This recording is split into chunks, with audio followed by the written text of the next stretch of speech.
여러분 반갑습니다. 반도체 오빠 천회장입니다. 마지막 영상 올리도록 하겠습니다. 토요일인데 좀 늦었어요. 제가 뭐 운동하고 뭐 여러가지 일을 좀 하다 보니까 좀 심야 방송으로 돼버렸네요. 하여튼 여러분 오늘 하루 수고하셨고 편안하게 주무시기 바랍니다. 편안하게 주무시고요. 또 내일 토요일이잖아요. 토요일도 상쾌하게 해피하게 보내셨으면 좋겠습니다. 오늘 뭐 주가가 조금 뭐 오르긴 올랐는데 뭐 그렇게 나쁘진 않았습니다. 오늘 뭐 코스피 2368.34 마무리됐고 코스닥은 782.05로 아주 깔끔하게 깔끔하게 올랐다. 뭐 이 정도면 나쁘진 않은 것 같은데 또 이제 미국장이 상당히 중요하죠. 또 오늘 새벽에 또 어떻게 미국장이 끝날지 한번 또 기대가 됩니다. 미국발 금리 훈풍이 불면서 3일 코스피하고 코스닥 지수가 이제 빨갛게 물들었어요. 아주 빨갛게. 미국의 연방공개시장위원회 FOMC의 2회 연속 그 기준금리 동결에 제롬 파월 연방준비제도의 의장의 비둘기파적인 그런 발언, 이 발언이 영향력이 지속되고 있는데 미국의 장기국채 금리까지 하락한 덕분이다, 그런 이야기가 있고 이날 밤 발표될 미국의 고용지표에 따라서 추가적인 그런 증시 반등이 올 것이다. 추가적인 증시 반등이 올 것이라는 전망도 있어요. 그래서 코스피는 2368.34로 마감을 했고 전날보다 25.22포인트 올라가지고 2360선을 가뿐히 회복을 했어요. 유가증권시에서 외국인하고 기관들이 각각 1348억, 1632억 순매수를 했고 지수를 이제 끌어올렸다, 그렇게 보시면 되고요. 개미들은 홀로 3026억을 순매도를 한 겁니다. 유가증권시장에서 시가총액 상위 종목 대부분이 이제 상승을 했는데 LG엔솔, 뭐 포스코홀딩스, LG화학, 삼성 SDI, 포스코 퓨처엠 등 2차전지 관련주가 약진을 한 거예요.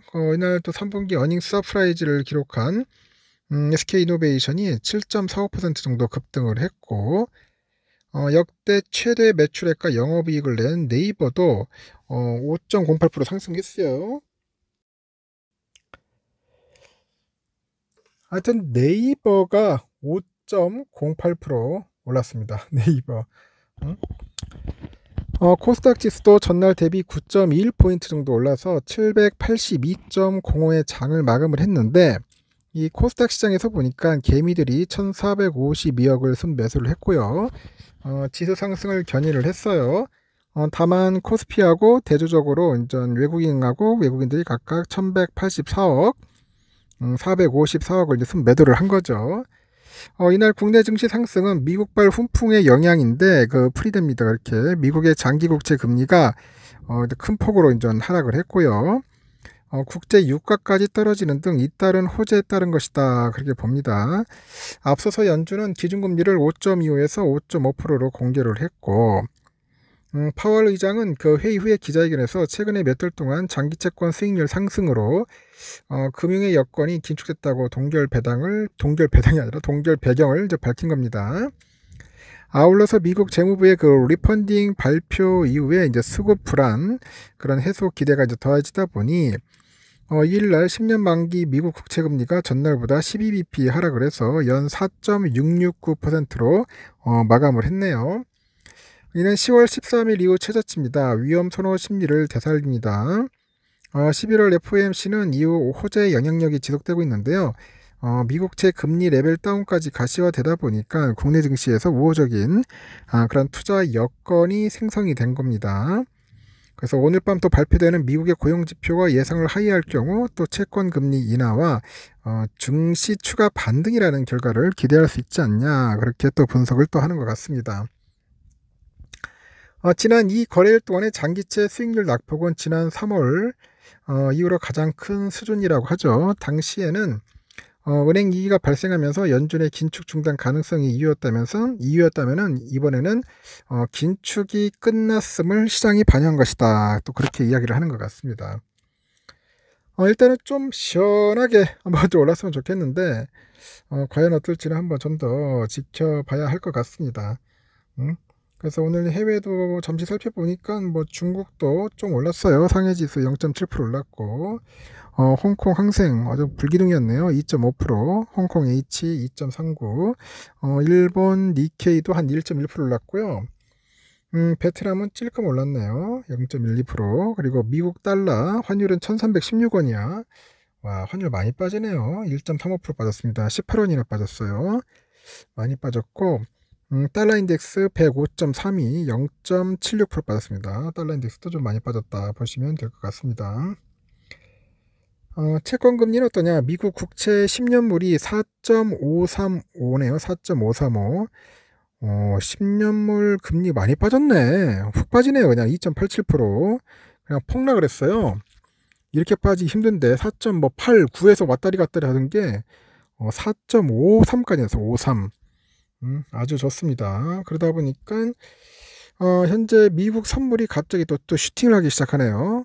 좀 빌빌거리다가 갑자기 또 슈팅을 해가지고 좋은 흐름을 현재 또 보여주고 있다. 그렇게 보시면 될 것 같습니다. 뭐 다양한 이야기들 소식들은 좀 많았습니다. 오늘 보니까 또 아주 재미있는 이야기를 좀 한번 들려드릴까요? 뭐 키움증권 때문에 좀 난리죠. 지금 대표가 경질될 듯하다. 영풍재지의 그 미수금 사태 때문에 책임이 난리라네요. 지금 보니까 키움증권이 영풍재지 미수금 사태 등에 관한 책임으로 황현순 대표를 경질할 것으로 보인다. 그런 이야기가 있네요. 키움증권이 황 대표를 포함해서 주요 임원들에게 대해서 내부적으로 이 같은 결정을 내렸다는 소식이 전해지고 영풍재지 미수 거래를 차단하지 못했다는 점, 그리고 4,943억 원의 미수금 발생한 점을 고려해가지고 경질성 인사다. 그런 이야기가 있고요. 키움증권은 이달 중으로 이사회를 열어서 황 대표 등 주요 임원에 대한 관한 인사를 확정할 전망이라고 합니다. 아유 참, 어째다 그렇게 됐는지 너무나 좀 안타까운 것 같아요. 좋은 일들이 좀 많이 하는데 그렇지 못한 것들이 조금 아쉽습니다. 그리고 또 공매도 관련된 이야기들이 또 있어요. 여러분 보니까 내년 총선까지 6개월간 공매도를 전면 금지할 거라는 관측이 정치권에서 제기되는데 불법 공매도 논란이 불거지다 보니까 공매도 자체를 전면 중단하는 강수를 꺼낸 것 같아요. 전면 금지를 할 경우 자금이 유출되는 등 증시에 충격을 줄 수 있어서 금융당국은 신중한 입장인데 글로벌 스탠다드에 맞춰가지고 공매도 전면 재개로 가야 한다던 정부가 총선을 앞두고 전면 금지에 나서면 정책 뒤집기 논란도 불거질 것 같습니다. 그래서 3일 국회 등에 따르니까 국민의힘이 근본적인 제도 개선 전까지 공매도를 한시적으로 전면 금지하는 방안을 추진합니다. 내년 총선까지 6개월가량 중단될 가능성이 제기되고 증시에 미치는 영향을 감안해서 장이 열리지 않는 주말께 발표하는 방안을 검토 중이다. 그런 이야기를 하고 있어요. 앞서서 금융위는 코로나 팬데믹 당시의 시장 변동성을 고려해서 공매도를 전면 금지를 했는데 21년 5월부터 코스피 200하고 코스닥 150 종목에 한해서 공매도를 재개했어요. 그 이후에 금융이랑 금감원은 모건 스탠리 캐피널 이더넷이죠. MSCI 그 선진국 지수 편입을 위한 공매도 전면 재개 필요성을 제기해 왔습니다. 하지만 지난달 국감을 거치면서 정치권 기류가 바뀌었고 무차입 그 무기한 공매도 사전 차단을 위한 증권거래 시스템 도입, 그리고 기관과 외국인들의 상한기간 제한 등을 촉구하는 국민동의 청원이 이제 5만 명을 돌파를 했다고 합니다. 글로벌 그 IB인 BNP 파리바, HSBC 불법 공매도도 적발됐고 그러다 보니까 여당 의원들은 국감에서 공매도를 3에서 6개월간 전면 중단하고 제도 개선을 하자고 제안을 합니다. 관련해서 공매도 주무부처인 금융위는 신중한 입장이네요. 금융위는 3일 저녁 보도 설명 자료에서 공매도 전면 금지 추진은 확정된 바 없고 선을 그었는데 금융위 관계자는 정매도 전면 금지 여부에 대해서는 드릴 말씀이 없다. 고심 중인 분위기다. 그런 거죠. 그동안 공매도 전면 금지는 2008년 글로벌 금융위기, 2011년 유럽 재정위기, 20년 코로나 팬데믹 등 경제위기 상황에서 시장의 안정을 위한 취지로 시행됐는데 이 같은 경제위기 상황도 아닌데 정치적인 입김 등에 따라 가지고 전면 금지를 할 경우 자금 이탈 등 후유증이 우려된다. 그런 지적도 있는데 무슨 후유증이에요? 빨리 해야죠. 지금 해야 합니다. 근데 공매도를 전면 금지를 하면은 주가는 오를 수밖에 없습니다, 여러분. 오를 수밖에 없다. 제가 보니까 다음 주부터 또 주가 신나게 또 오를 수도 있을 것 같아요. 하여튼 좋은 소식인 것 같습니다. 뭐 삼성전자 여러분 다 아시죠? 아시기 때문에 뭐 오늘 뭐 그렇게 크게 뭐 기빨 일은 아니고 오늘 우선주는 56,000원으로 마감을 했고요. 본주는 69,600원으로 마감을 했습니다. 일단은 여기까지 하고요. 여러분 편히 주무십시오. 좋은 일들 가득할 겁니다. 내일 새벽 6시에 뵙도록 해요. 여러분 굿나잇.